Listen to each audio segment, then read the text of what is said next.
bisnis model kanvas. Bisnis model kanvas atau disingkat BMC merupakan sebuah strategi manajemen yang disusun untuk menjabarkan ide dan juga konsep sebagai bisnis ke dalam bentuk visual.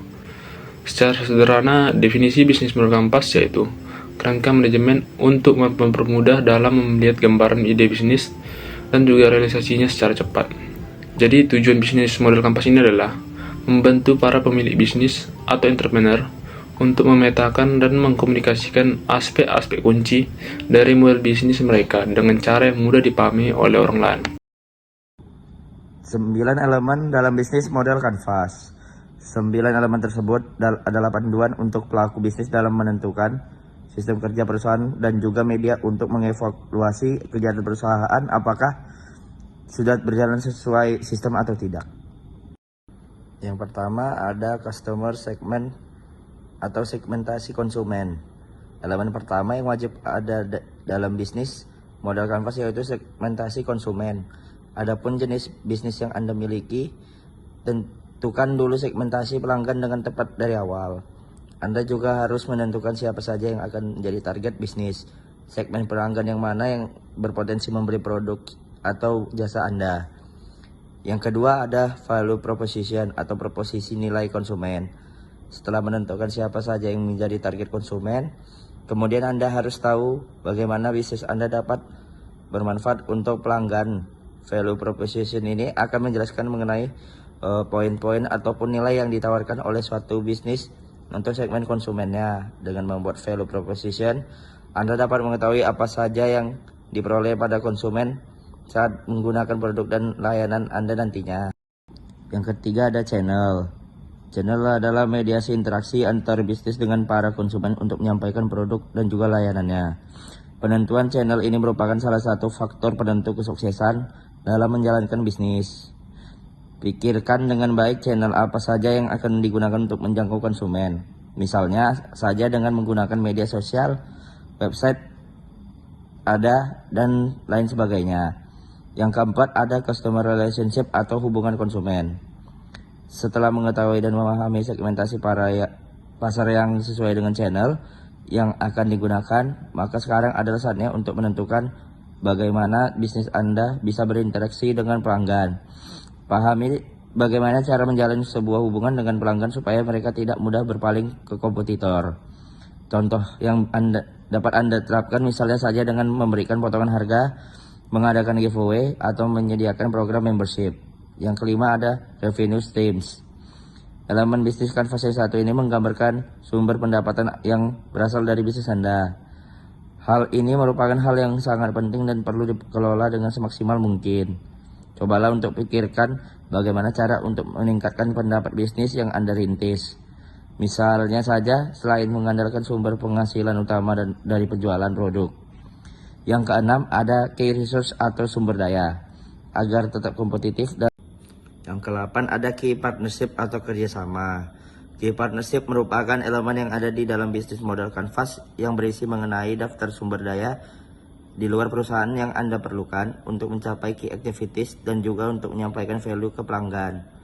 Partner utama ini bisa berupa third party seperti hanya supplier, mitra bisnis, ataupun perusahaan lain yang mendukung kegiatan bisnis Anda.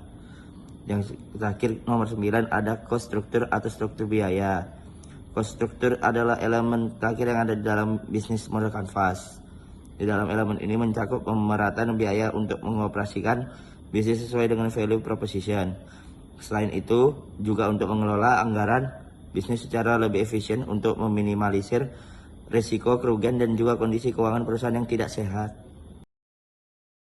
Tips cara membuat bisnis model kanvas. Ada 5 cara atau 5 tips untuk membuat bisnis model kanvas. Yang pertama, analisis kompetitor. Dengan melakukan analisis kompetitor atau pesaing bisnis, sangat baik untuk menambah pengetahuan. Kita bisa melihat dari sisi keberhasilan dan juga dari sisi kegagalan kompetitor untuk kita jadikan pembelajaran untuk bisnis kita ke depannya. Dengan informasi yang kita peroleh, kita bisa melihat nih celah mana yang harus kita kembangkan atau kita manfaatkan untuk bisnis kita berkembang dan juga untuk kita menguasai pasar lebih baik dibandingkan dengan kompetitor. Yang kedua itu mengurutkan menambahkan elemen secara sistematis. Cara selanjutnya yaitu menghubungkan ke-9 elemen secara sistematis agar kita bisa melihat prioritas mana yang harus dijalankan terlebih dahulu. Kita juga bisa membuat strategi dalam jangka waktu tertentu, karena semakin jelas waktu pengerjaan dan tujuannya, semakin mudah pula untuk kita menghitung keberhasilan. Yang ketiga itu hubungkan tiap elemen. Menghubungkan setiap elemen dapat membantu kita untuk menyusun atau mendapatkan strategi yang tepat. Setiap elemen dalam model bisnis kanvas ini harus saling berhubungan dan juga mendukung satu sama lain. Yang keempat, fokus pada kondisi saat ini. Membuat strategi bisnis untuk ke depannya itu baik, tapi alangkah lebih baiknya lagi untuk fokus pada kondisi saat ini. Karena kondisi bisa berubah sewaktu-waktu tanpa kita ketahui. Contohnya itu perubahan konsumen ataupun timbulnya kompetitor baru. Oleh karena itu, lebih baik kita fokus untuk menyusun strategi dengan melihat kondisi saat ini, dan itu juga untuk memudahkan kita melakukan perhitungan dengan tepat. Yang kelima atau yang terakhir, melakukan review. Setelah menyusun kerangka dan memastikan semua elemen itu saling berhubungan, langkah terakhir yaitu melakukan pengecekan ulang. Karena dengan melakukan pengecekan ulang, kita bisa melihat kekurangan dan juga bisa memperbaiki apabila kita merasa ada yang kurang tepat. Assalamualaikum warahmatullahi wabarakatuh. Saya Muhammad Ridwan akan menjelaskan tentang manfaat BMC. Adapun beberapa manfaat BMC, yaitu yang pertama itu mempersingkat penulisan perencanaan bisnis. Jadi dengan bisnis modal kanvas ini, perusahaan hanya perlu mengisi poin-poin perencanaan bisnis sesuai blok yang ditetapkan tanpa perlu menulis panjang lebar. Penentuan poin penting pun semakin terarah dengan blok yang telah disediakan. Yang kedua itu meningkatkan fokus perusahaan terhadap poin penting perencanaan bisnis. Jadi BMC ini memfokuskan bisnis pada elemen strategis yang paling penting dan akan memiliki dampak terbesar pada mendorong pertumbuhan.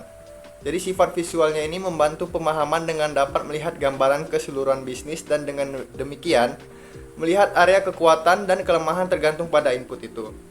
Jadi BMC ini sedemikian rupa membangun keseluruhan terdiri dari dan lebih besar dari jumlah bagian. Yang ketiga itu ada mengurangi resiko kekeliruan dalam eksekusi bisnis. Ketika pelaku bisnis melakukan eksekusi bisnis ini, mereka dapat menjadikan BMC akan menjadi panduan perusahaan untuk menjalani eksekusi bisnis berdasarkan poin yang telah dirancang sebelumnya. Dengan demikian, perusahaan pun dapat mengurangi resiko kekeliruan dalam eksekusi bisnis. Sekian dari saya, terima kasih. Halo teman-teman, materi selanjutnya akan saya jelaskan. Perkenalkan, nama saya Barlianta Veronica dengan NIM 200502007. Saya akan menjelaskan bagian dari contoh perusahaan yang menerapkan BMC. Jadi kami angkat satu perusahaan yang terkenal, yaitu Gojek. Kita tahu semua orang pada saat ini sudah menggunakan aplikasi Gojek untuk di kehidupan mereka sehari-hari. Jadi, apa BMC yang diterapkan oleh Gojek? Nah, Gojek ini menerapkan sistem K-Resorts. Inilah yang akan membedakan perusahaan Gojek ini dibandingkan dengan perusahaan ojek-ojek lainnya. Jadi, Gojek ini menerapkan sistem K-Resorts di mana mereka membebaskan mitra driver mereka sendiri menggunakan alat kendaraan mereka sendiri untuk melayani konsumen. Jadi mereka tidak membutuhkan yang namanya tempat parkiran atau alat kendaraan yang hendak digunakan. Mereka memberikan kebebasan, sehingga pada konsep ini akan terjadilah namanya efisien dan efektif. Ini dibuktikan dengan harga dari tarif Gojek ini yang lebih murah dibandingkan dengan ojek jika dilihat pada kehidupan sehari-harinya. Meskipun memberikan kebebasan, tak lupa mereka memberikan syarat dan ketentuan yang harus diikuti oleh mitra driver terkait dengan alat kendaraan yang hendak digunakan.